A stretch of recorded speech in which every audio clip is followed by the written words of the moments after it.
Thanks for stopping by the Being Beautifully Honest podcast and channel. Thanks for being here, being subbed. If you're not, hit the button. And if you're listening on YouTube, hit the like. It's like walking in the room and hitting that light switch. Let's brighten up the place and get into the real of reality TV.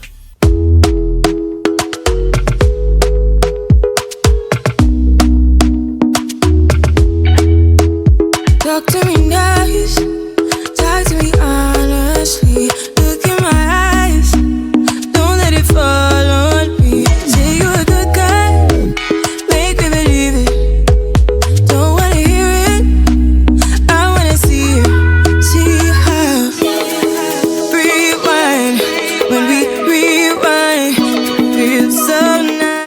Hey guys, so listen, let's talk about the Nene Leakes talk show. I had meant to talk about this about a month ago when her first episode was released.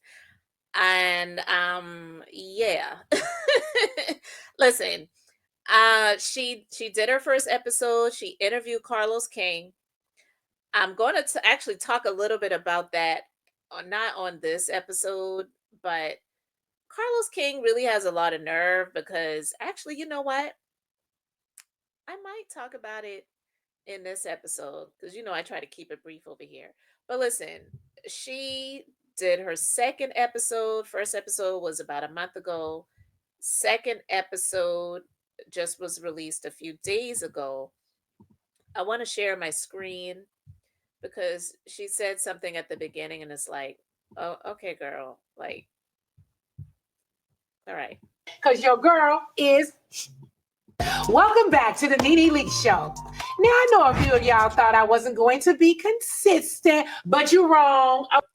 Well, that's the thing. Consistency, I guess, is in the eye of the doer because I don't know what her schedule is. So maybe for her, this is consistency because her first episode was about a month ago.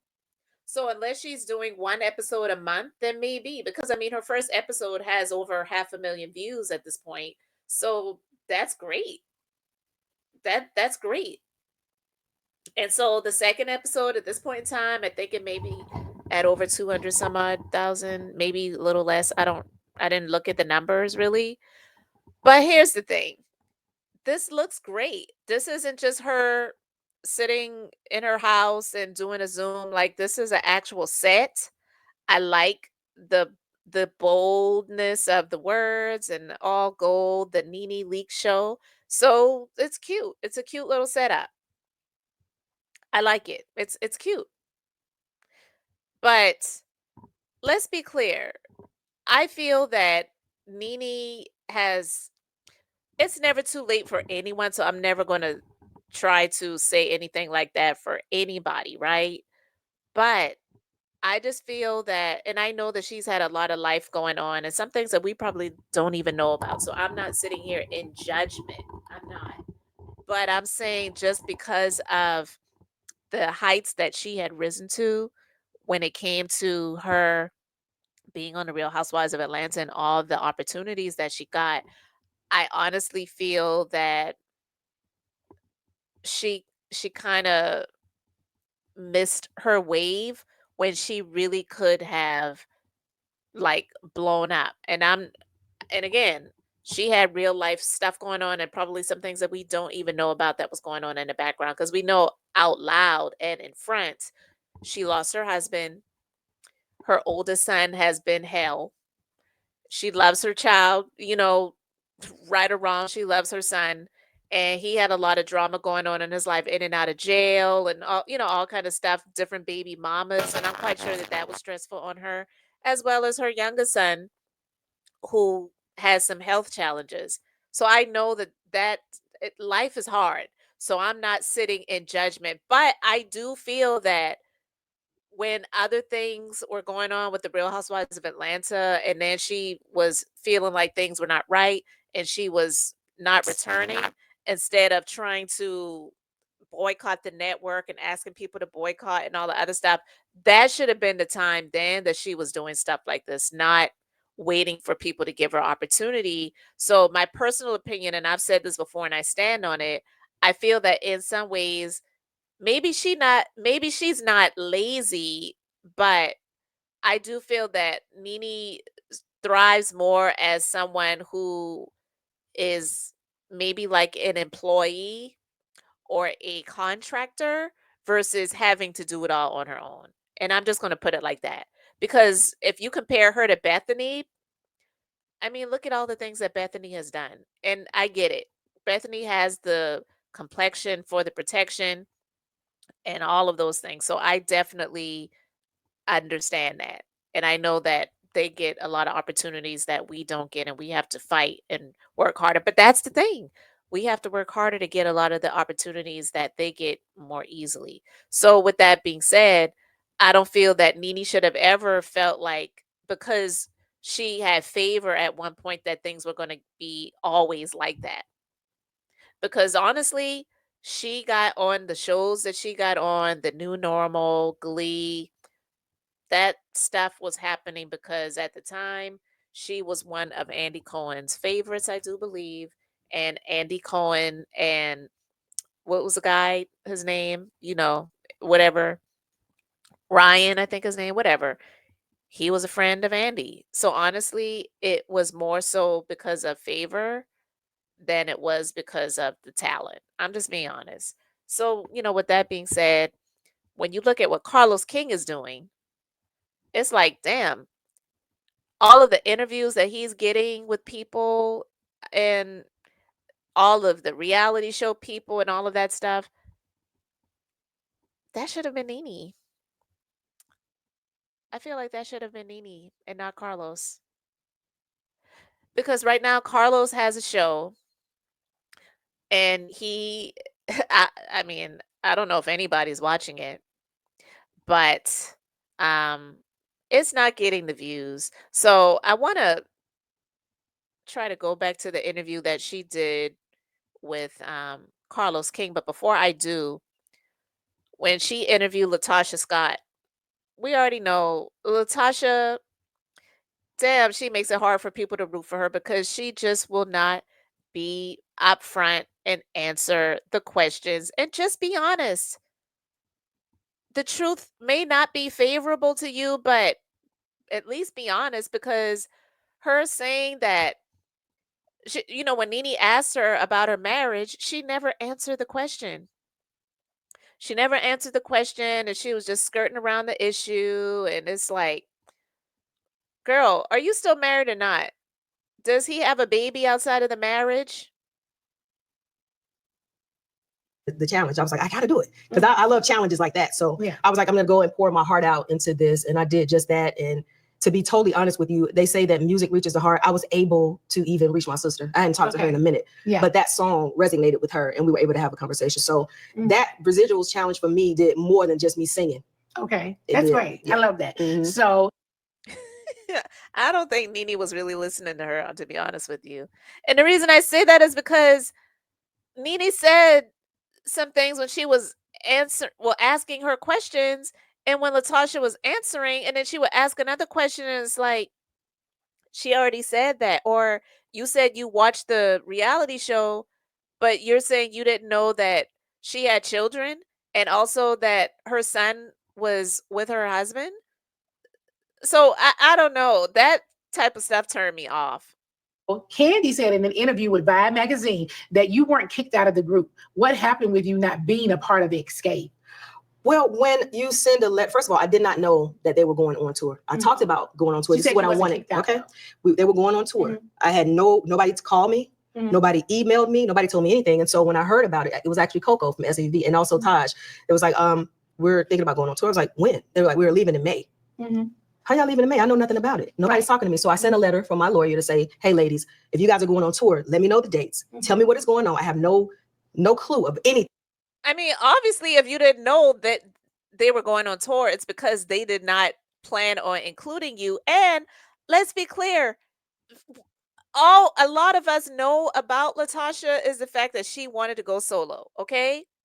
First time around when she was in the group Escape and she wanted to go solo, and I guess that didn't work out. And then when she was on the show, I watched the reality show in passing, but I did watch it. And to me, even in passing, she just really did not look interested in being a part of it. And was talking about her solo gospel album. And I guess that didn't really work out the way she was planning on it either. And I feel like sometimes with her, things don't work out the way that she's hoping for because her heart isn't right. I'm not saying that everybody else's heart is right either, but to me, because she did and does have a really powerful, great voice, I feel that she just felt like, um, I'm David Ruffin and these are the Temptations. Like I'm the star, you all need me, and then when the Temptations move on without you, then you can't understand how that can happen. And girl, like you clearly were not interested and be it was always a problem. It was always a problem, and then when she got exposed on the show about how her and her husband took that girl's money, we still aren't hearing anything about that. Anything. But I never got that. Never got a phone call. They never even responded to the lawyer, and they went on You mean tour. your group mates? My group, yes. Yeah, the My people in your bandmates, group, okay. absolutely. So Your no. bandmates. So if somebody's calling to say what's going on, I mean, it's like Nene is not engaging with her. She's not really looking at her. She keeps looking down at the cards. I don't know. and you're not getting they're not calling you back. It's like, what's going on? And I was not able to go on tour, so they left and went on tour. So is that not? So you tell me what that is if it's not getting kicked out. Did you ever think that there would be a point in time? I'm sorry. It just it's just making it hard for me to say this is a great like Nene is a great interviewer. I just feel that it's sorry. I'm just being honest. It's a hard watch. I like Nene. It's not that I don't like her, but I feel that when she would ask her questions about Candy, it would come from a place of the way she already feels about Candy. Because if you watch Real Housewives of Atlanta, just from the second season, Nene had an issue with Candy. She did. She did. So, I don't know. I kind of feel like this is my personal opinion, and I felt like this years ago, and I still do. I feel like Nene felt like I'm the star of the show, and now they're bringing someone who is like an actual celebrity on the show. So she needed to throw her weight around to let her know, like, look, you might have been a star in the singing world, but I'm the star of this show. And that's how I feel about it. And I still do. People could disagree with me if they want, but those are my personal opinions. And that's how I feel. So, yeah. All right. But I'm going to go back to her first episode. So I'm going to share my screen because I want to share this part from the interview that she did with Carlos King, which was definitely a lot different than the interview that she did with Latasha Scott, right? It was like she was just sitting down and having a conversation with this fool. But anyway, let's go ahead. Yes, yeah. And so that's how you make your money on YouTube. It's Mostly. Yes. And then the other thing too, it's about people completing the entire episode too. That people don't understand. Okay, watching it entirely. Entire interview, the conversation, episode, whatever. I see. On YouTube and the other digital platforms. I see. This makes me think about you, Carlos, because you started behind the scene. How does it feel being in front of the camera now? Listen, I always knew in my... you knew you always was a star, honey? No. You need to come from behind the scene and get in front of the camera? No. Because a lot of people can't do that. No, a lot of people want this and they can't handle. First of all, they can't handle it. Yeah, it's a lot.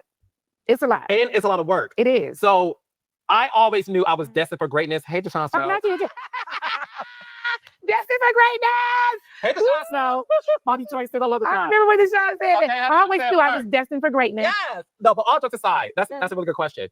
I knew that I had something when I was 12. I didn't know because reality TV wasn't out back then. Right. Long story short, I studied journalism in college and I thought like a broadcast anchor.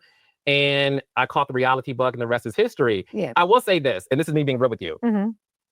I had no idea that transitioning into being in front of the camera was a huge blessing, and thank you God for it, first and foremost.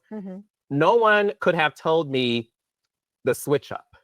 How the people who loved me at the bottom and in the middle, behind the scenes, the moment I became in front of the camera, those people either turned against me. They did? Baby, there's people who used to be raindrops that are now muddy waters.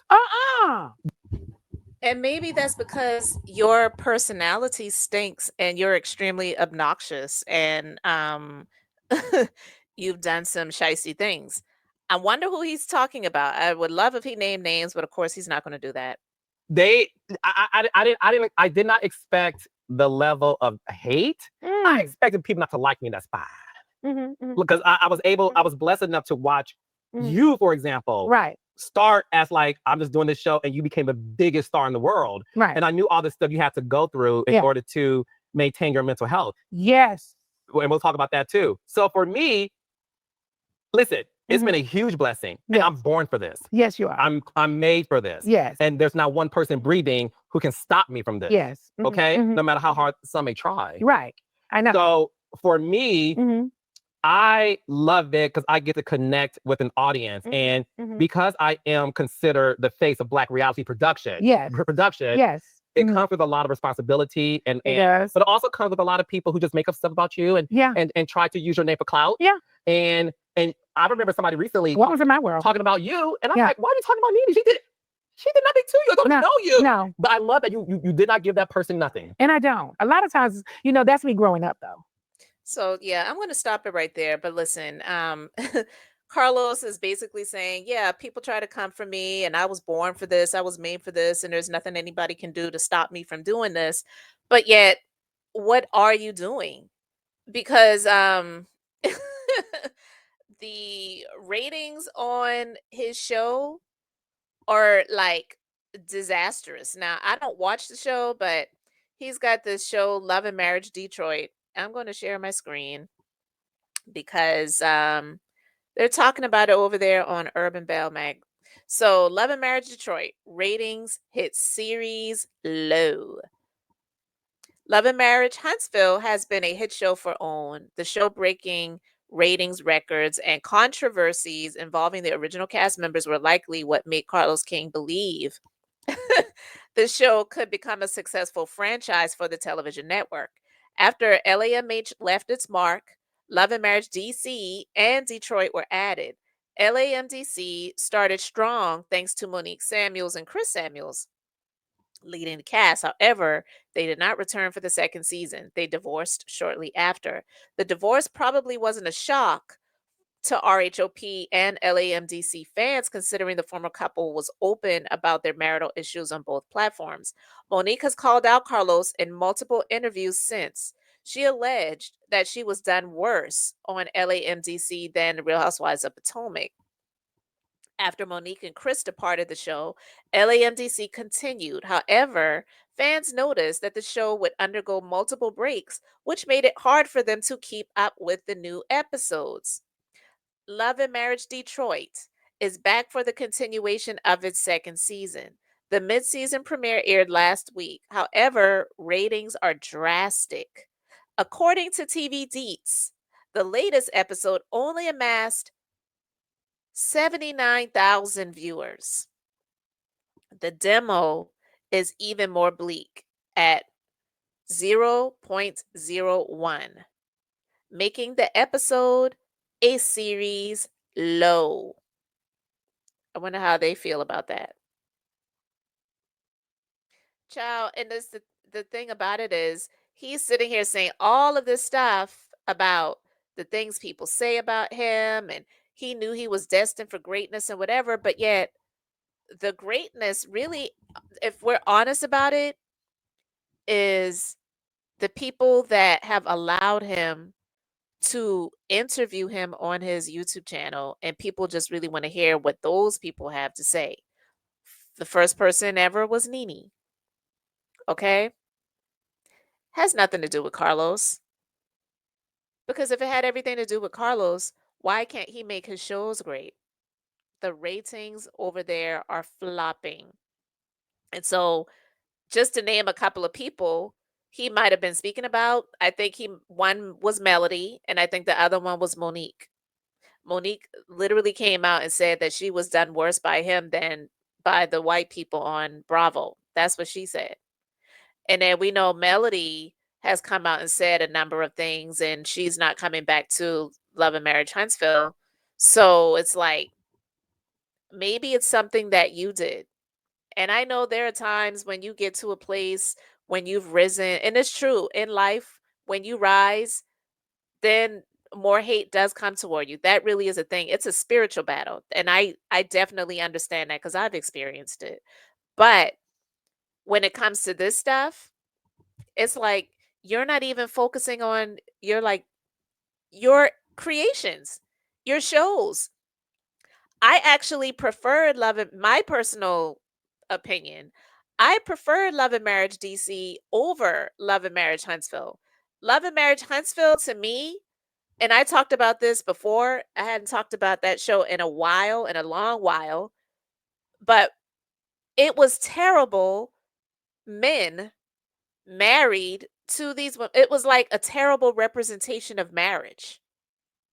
So I felt like a it was a reality series where the show Married with Children was a comedy about a terrible marriage, which I actually loved Married with Children because it was stupid and whatever, but it was a terrible marriage.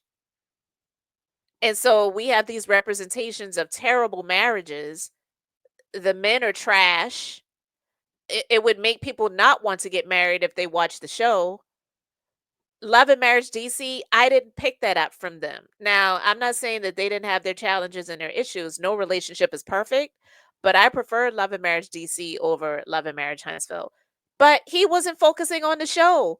The show would go away and it would be on a break for like, I don't know, 6 months to a year and then come back.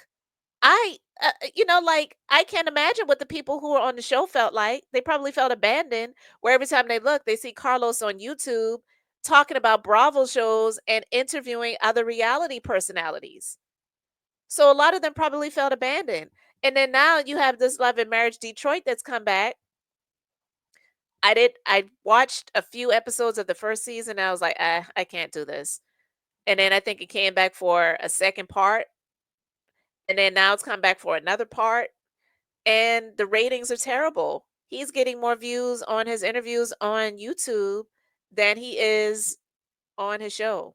And that's crazy. So it's like, dude, who are you trying to convince? I'm all about positivity and affirmations and speaking, the best that you can to yourself to motivate yourself and all that other stuff. But yet, this this doesn't make any sense. And Nene, the interview, Latasha was deflecting and deferring, not really answering questions. And then Nene wasn't even really paying attention to her. And some of the things that she was asking her was like, if you watch the show that you claim, you would already know that. Why would you be asking her a question? Do you have children? I just was like, oh Lord, it was a hard watch. It was. And then to do this a month later, and that's your next interviewee is Latasha Scott. I feel like the people that Carlos King is interviewing, Nene should be trying to vie for that. Like, I ain't saying they have to compete with each other, but maybe you should be at this point because it's like, Carlos, you either want to be a blogger that interviews reality personalities and other, low key celebrities, or you're going to be a producer. I'm not saying that you can't do multiple things, but I don't think for the type of stuff that he's doing, you could do all of those things at the same time and be great at all of them, unless you have a huge team and you're able to pay them. And I don't think that he is, you know? So you guys let me know your thoughts in the comments. Thanks for being here, liking, and subscribing. I'm Beth, just being beautifully honest. So until next time, I wanted to keep it brief, beautiful, and now I'm going to say bye.